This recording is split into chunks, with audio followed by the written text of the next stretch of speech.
నమస్తే అండి, I'm doctor Aparna, senior consultant homeopathic doctor, star homeopathy. ఈరోజు మనం మాట్లాడుకోబోయే టాపిక్ టాన్సిలైటిస్. చాలామంది ఈ టాన్సిల్స్ అనేది ఒక వ్యాధి అనుకుంటారండి. ఈ టాన్సిల్స్ అనేవి ఏంటంటే చిన్నవాళ్ళలోనూ ఉంటుంది, పెద్దవాళ్ళలోనూ ఉంటాయి. ఈ టాన్సిల్స్ ఉండడం వల్ల శరీరానికి ఆరోగ్యం కూడా. ఎప్పుడైతే ఈ టాన్సిల్స్కి బయట నుంచి ఏమైనా ఇన్ఫెక్షన్స్ వచ్చి లోపల వాస్తాయో దానిని అప్పుడు మనం టాన్సిలైటిస్గా చెప్పుకుంటాం అనమాట. ఈ టాన్సిల్స్ అనేవి ఉండడం వల్ల చిన్నపిల్లల్లో అంటే బిలో 5 years ఏజ్ ఉన్న వాళ్ళల్లో ఏంటంటే ఇది ఇమ్యూనిటీ స్ట్రెంథనింగ్కి ఎంతో ఉపయోగపడుతూ ఉంటాయి. ఆఫ్టర్ 10 years అనమాట, 10 to 12 years ఏజ్లో ఈ టాన్సిల్స్ అనేవి గ్రాడ్యువల్గా వాటి యొక్క సైజ్ అనేది తగ్గిపోవడం అనేది మనం గమనించవచ్చు.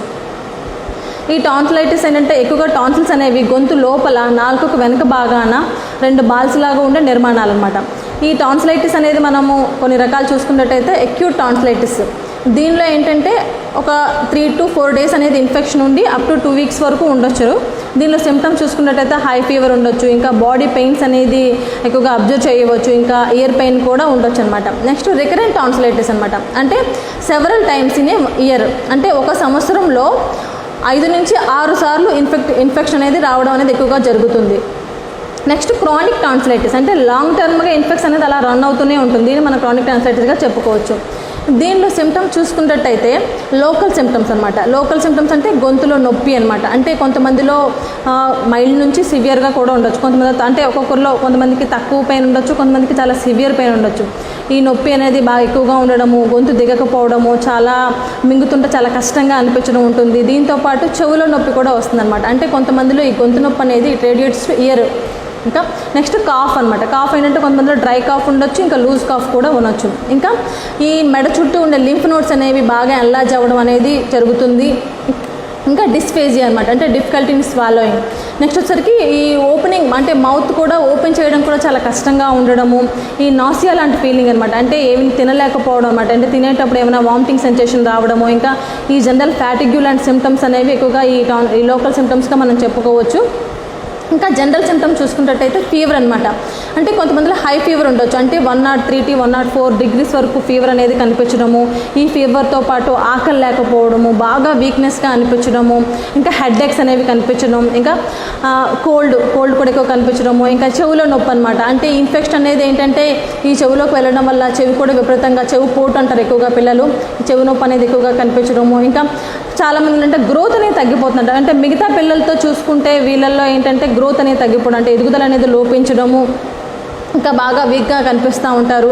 కొంతమందిలో ఏంటంటే ఈ వాయిస్ అనేది బాగా చేంజ్ అయిపోద్ది అనమాట. అంటే బొంగురు గొంతు అనేది ఎక్కువగా అనిపిస్తూ ఉంటుంది. అంటే ఈ లోపల స్వెల్లింగ్ కానీ ఇన్ఫెక్షన్ కానీ రావడం వల్ల ఏంటంటే మాట్లాడడానికి కూడా చాలా ఇబ్బందిగా మారడం. ఇంకా కొంతమందిలో నోటి దుర్వాసన గమనించవచ్చు, అంటే దీన్ని హెరిటోసిస్గా కూడా చెప్పుకోవచ్చు.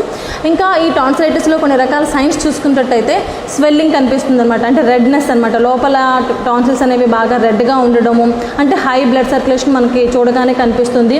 ఇంకా నెక్స్ట్ వచ్చేసరికి ఏంటంటే ఈ లోపల ఈ స్వెల్లింగ్స్ అనేవి కనిపించడం, లోపల ఒక white and yellow type patches అనేవి కనిపించడము. ఈ సిమ్టమ్స్ అనేవి మనం ఎక్కువగా ఈ టాన్సిల్స్లో మనం గమనించవచ్చు. ఇంకా దీనికి గల కారణాలు చూసుకున్నట్టయితే కామన్గా కోల్డ్ తర్వాత వచ్చే ఇన్ఫెక్షన్ అనమాట. అంటే ఈ కోల్డ్ అంటే కామన్ కోల్డ్, జలుబు చేసిన తర్వాత అంటే ముక్కు దిబ్బడ కానీ, ముక్కు కారడం కానీ, ఈ స్నీజింగ్స్ కానీ వచ్చిన తర్వాత నెక్స్ట్ తర్వాత దగ్గు రావడము, దాని తర్వాత ఏంటంటే ఈ థ్రోట్ పెయిన్ రావడం ఎక్కువగా చూస్తూ ఉంటాము. ఇంకా మోస్ట్ కామన్గా చూసుకుంటే వైరల్ ఇన్ఫెక్షన్స్ అండి. ఎందుకంటే ఈ 50 to 80% కేసెస్లో వైరస్ అనేది ఎక్కువగా వైరల్ ఇన్ఫెక్షన్స్ వల్ల ఈ టాన్సిలైటిస్ రావచ్చు. ఈ వైరస్లు చూసుకున్నట్టయితే కొన్ని రకాల ఐడెనో వైరస్ కావచ్చు, రైనో వైరస్ కావచ్చు, ఇన్ఫ్లుయెంజా వైరస్ కావచ్చు, పారా ఇన్ఫ్లుయెంజా వైరస్ కావచ్చు, కరోనా వైరస్ రావచ్చు అనమాట. ఇలాంటి ఈ వైరసెస్ వల్ల ఈ ఇన్ఫెక్షన్ అనేది రావచ్చు. నెక్స్ట్ బ్యాక్టీరియల్ ఇన్ఫెక్షన్ అనమాట, అంటే స్టెప్టోకోకస్ కానీ స్టెఫైలోకోకస్ బ్యాక్టీరియల్ ఇన్ఫెక్షన్ వల్ల కూడా ఈ టాన్సిలైటిస్ రావచ్చు. ఈ బ్యాక్టీరియల్ ఇన్ఫెక్షన్ అనేది వైరల్ ఇన్ఫెక్షన్ తర్వాత ఎక్కువగా ఎఫెక్ట్ అవుతుంది అనమాట. ఇంకా ఇది రావడానికి గల కారణాలు చూసుకున్నట్లయితే మనం త్రాగే నీరు కావచ్చు, ఇంకా మనం తీసుకునే ఫుడ్ ద్వారా కానీ, ఇంకా మనం పీల్చే గాలి వల్ల కూడా ఇన్ఫెక్షన్స్, బయట నుంచి ఇన్ఫెక్షన్స్ అనేవి వచ్చే అవకాశం అనేది ఉంటుంది. ఇంకా చుట్టూ వాతావరణం అనమాట, అంటే శుభ్రంగా లేకపోయినా, ఇంకా ఒకరితో ఒకరు మాట్లాడుతున్నప్పుడు అంటే సెలవరీ డ్రాప్లెట్స్ అనేవి రావడం వల్ల ఏంటంటే ఈ ఇన్ఫెక్షన్ అనేది బ్యాక్టీరియా కానీ వైరస్ ఇన్ఫెక్షన్ అనేది వచ్చే అవకాశం అనేది ఎక్కువగా ఉంటుంది అనమాట. ఇంకా దీని యొక్క డయాగ్నోసిస్ మనం చూసుకున్నట్టయితే టాన్సిలైటిస్లో అంటే లోకల్ ఎగ్జామినేషన్ అనమాట. అంటే లోకల్గా ఏంటంటే గొంతు మనం టచ్ చేయగానే ఏంటంటే టెండర్నెస్ కనిపించడం, ఈ బయటకేమో స్వెల్లింగ్స్ అనేవి కనిపించడం కానీ, లింఫ్ నోడ్స్ అనేవి ఎన్లార్జ్మెంట్ కనిపించడం కానీ, అంటే లోపల టాన్సిల్స్ అనేవి చూస్తే రెడ్గా కనిపించడం కానీ, దీన్ని బట్టి మనం లోకల్ ఎగ్జామినేషన్ బట్టి ఈ టాన్సిలైటిస్ని మనము డయాగ్నోస్ చేయవచ్చు. నెక్స్ట్ అంటే సిమ్టమ్స్ని బట్టి అనమాట. అంటే రోగి యొక్క లక్షణాలు బట్టి, అంటే కొంతమంది ఫీవర్తో వస్తూ ఉంటారు, అంటే ఫీవర్ విత్ థ్రోట్ పెయిన్ కానీ, చెవులో నొప్పి రావడం కానీ, గొంతు మింగడం కూడా చాలా కష్టంగా ఉంటుందని చెప్పడం కానీ, ఈ సిమ్టమ్స్ని బట్టి కూడా మనం డయాగ్నోస్ చేయవచ్చు. నెక్స్ట్ థ్రోట్ కల్చర్ అనమాట. అంటే ఎటువంటి ఇన్ఫెక్షన్ అంటే వైరల్ ఇన్ఫెక్షనా, బ్యాక్టీరియల్ ఇన్ఫెక్షనా, దాన్ని మనం తెలుసుకోవడానికి థ్రోట్ కల్చర్వి చేసుకోవడం కానీ, ఇంకా కొన్ని రకాల బ్లడ్ టెస్టులు సిబిపి కానీ, ఏఎస్ఆర్ కానీ అలాంటి టెస్టులు చేయడం వల్ల కూడా మనం ఈ టాన్సిలైటిస్ మనం డయాగ్నోస్ చేసుకోవచ్చు. దీనికి గల ట్రీట్మెంట్ చూసుకున్నట్టయితే అల్లోపతిలో ఏంటంటే అది మామూలుగా ఇన్ఫెక్షన్ వస్తే ఉంటే యాంటీబయాటిక్ కోర్స్ అనేవి ఎక్కువ ఇస్తూ ఉంటారు. అంటే డిపెండ్ అపాన్ ది కాజ్ అనమాట. వైరల్ ఇన్ఫెక్షన్ లేకపోతే బ్యాక్టీరియల్ ఇన్ఫెక్షన్ అని మోస్ట్లీ చాలామంది యాంటీబయాటిక్స్ ఇస్తూ ఉంటారు. అంటే ఫీవర్ వస్తే పారాసిటమాల్ కానీ, పెయిన్స్ వస్తే పెయిన్ కిల్లర్ కానీ ఇవ్వడం, యాంటీబయాటిక్ కోర్స్ లాగా ఇస్తూ ఉంటారు. అదే రికరెంట్గా వస్తూ ఉంటుంటే రికరెంట్గా యాంటీబయాటిక్ వాడుతూనే ఉంటారు అనమాట. ఇంకా తగ్గకపోతే ఏంటంటే నెక్స్ట్ వాళ్ళు అడ్వైస్ చేసేది ఏంటంటే సర్జరీ, అంటే టాన్సిలెక్టమీ అనమాట. ఈ టాన్సిలెక్టమీ వల్ల ఏంటంటే పిల్లల్లో ఖచ్చితంగా అది రిస్క్ ఫ్యాక్టర్. కానీ ఈ టాన్సిలెక్టమీ లేకుండా ఏంటంటే మన స్టార్ హోమియోపతిలో ఏంటంటే కొన్ని రకాల చికిత్సలు అనేవి చాలా ఉన్నాయండి. ఎందుకంటే చాలా మంచి మెడిసిన్స్ అనేవి ఉన్నాయి. ఎందుకంటే ఈ హోమియోపతి మెడిసిన్ వల్ల ఏంటంటే పిల్లల్లో వచ్చి ఫ్రీక్వెంట్ టాన్సిలైటిస్ ఇన్ఫెక్షన్స్ అనేవి ఏంటంటే రాకుండా చేయొచ్చు. ఎందుకంటే ఇది ఒక కోర్సు లాగా వాడడం వల్ల ఏమవుతుందంటే వాళ్ళలో ఇమ్యూనిటీ పవర్ అనేది డెవలప్ అయ్యి ఈ టాన్సిల్ ఇన్ఫెక్షన్స్ అనేవి రాకుండా తర్వాత వాళ్ళ సర్జరీ కూడా అవసరం లేకుండా మనం చేసుకోవచ్చు. కొన్ని రకాల ఎందుకంటే ఈ ట్రీట్మెంట్ అనేది సరిగ్గా తీసుకోకపోతే కొన్ని రకాల కాంప్లికేషన్స్ అనేవి డెవలప్ అయ్యే అవకాశం అనేది ఉంటుంది. మెయిన్గా ఏంటంటే అంటే ఈ యొక్క ఇన్ఫెక్షన్ అనేది ఒక థ్రోట్కనే కాకుండా మిగతా భాగాలు కూడా వెళ్ళే అవకాశం అనేది ఉండొచ్చు. మెయిన్గా మనం చూసుకుంటే ఈ ఇయర్ ఇన్ఫెక్షన్ అనమాట. అంటే మిడిల్ ఇయర్ ఇన్ఫెక్షన్ అంటే ఈ థ్రోట్ ఇన్ఫెక్షన్ అనేది అంటే జలుబు ఎక్కువగా ఉన్నప్పుడు ఏంటంటే గట్టిగా చీదినప్పుడు ఈ మిడిల్ ఇయర్ ఇన్ఫెక్షన్ అనమాట. అంటే ఈ యూస్టేషన్ ట్యూబ్ ద్వారా ఈ చెవులోకి ఇన్ఫెక్షన్ వెళ్ళిపోయి ఇయర్ ఇన్ఫెక్షన్స్ వచ్చే అవకాశం అనేది ఉంటుంది. ఇంకా నెక్స్ట్ సైనసైటిస్ డెవలప్ అయ్యే అవకాశం ఉంటుంది.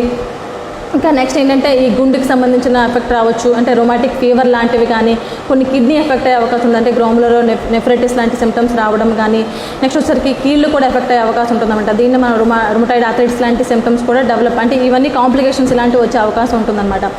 కొన్ని రకాల ఏంటంటే ఈ మెడిసిన్స్తో పాటు కొన్ని రకాల జాగ్రత్తలు తీసుకుంటే మాత్రం ఖచ్చితంగా మనం ఇన్ఫెక్షన్స్ ఫ్రీక్వెంట్గా రాకుండా మనం చేసుకోవచ్చు. అవి ఏంటంటే చిన్నపిల్లల్లో వస్తే ఏంటంటే వాళ్ళకి ఖచ్చితంగా ఏంటంటే వాళ్ళకి రెస్ట్ తీసుకోవడం ఎంతో మంచిది. ఎందుకంటే స్కూల్కి పంపించుకోండి, అంటే ఇన్ఫెక్షన్స్ అనేవి బయట వాళ్ళకి కూడా ఎఫెక్ట్ అవ్వకుండా, అంటే పెరగకుండా కూడా రెస్ట్ తీసుకుంటే మంచిది. దాంతోపాటు ఏంటంటే తుమ్మినప్పుడు కానీ, దగ్గినప్పుడు కానీ చేతులు అడ్డు పెట్టుకోవడం కానీ, చేతులు అనేవి మాటిమాటికి కడుక్కోవడం కానీ, హ్యాండ్ వాష్ చేసుకుంటే మంచిది. ఇంకా దాంతోపాటు ఏంటంటే ప్రాపర్ ఫుడ్ అనమాట. అంటే గొంతు బాగా నొప్పిగా అనిపించిన కొంచెం వామ్ లిక్విడ్స్ లాంటివి ఎక్కువగా తీసుకోవడం, అంటే మరీ సివియర్గా అనిపించినప్పుడు ఏంటంటే ఏదైనా కోల్డ్ ఫుడ్ అనమాట, లైక్ ఐస్ క్రీమ్స్ లాంటివి తీసుకుంటే నొప్పి అనేది తగ్గడం అనేది జరుగుతుంది. దాంతోపాటు ఏంటంటే కొన్ని రకాల అంటే ఈ ఫుడ్, అంటే చాలామంది ఏంటంటే టాన్సిలైటిస్ ఫ్రీక్వెంట్గా రావడం వల్ల వాళ్ళు ఏంటంటే మిగతా పిల్లలతో పోల్చుకుంటే చాలా వీక్గా కనిపించడము, గ్రోత్ అనేది తగ్గిపోవడం అనేది కనిపిస్తుంది. కాబట్టి వాళ్ళకి ఏంటంటే ప్రాపర్ డైట్ ఇవ్వడము, ఇన్ఫెక్షన్స్ రాకుండా, అంటే ఏమైనా చిన్న కోల్డ్ కానీ, ఏమైనా కాఫ్ కానీ, చిన్న ఇన్ఫెక్షన్స్ ఏమాత్రం చిన్న ప్రాబ్లమ్స్ వచ్చినా కూడా నెగ్లెక్ట్ చేయకుండా మాత్రం వెంటనే ట్రీట్మెంట్ తీసుకుంటే మాత్రం వాళ్ళకి ఫ్యూచర్లో కాంప్లికేషన్స్ రాకుండా చేయవచ్చు. దాంతోపాటు హోమియోపతిలో ఏంటంటే చాలా మంచి మెడిసిన్స్ అనేవి ఉన్నాయండి. పిల్లల్లో ఇమ్యూనిటీ పవర్ డెవలప్ చేయడానికి ఈ మెడిసిన్స్ అనేవి తీసుకోవడం వల్ల వాళ్ళల్లో ఏంటంటే ఈ టాన్సిలైటిస్ ఇన్ఫెక్షన్స్ అనేవి ఫ్రీక్వెంట్గా రాకుండా, సర్జరీ అవసరం లేకుండా, ఎటువంటి సైడ్ ఎఫెక్ట్స్ లేకుండా కంప్లీట్గా మనం క్యూర్ చేయవచ్చు. ఓకే, నెక్స్ట్ టైం మనం ఇంకొక హెల్త్ వీడియోతో మళ్ళీ కలుద్దాం. Thank you very much.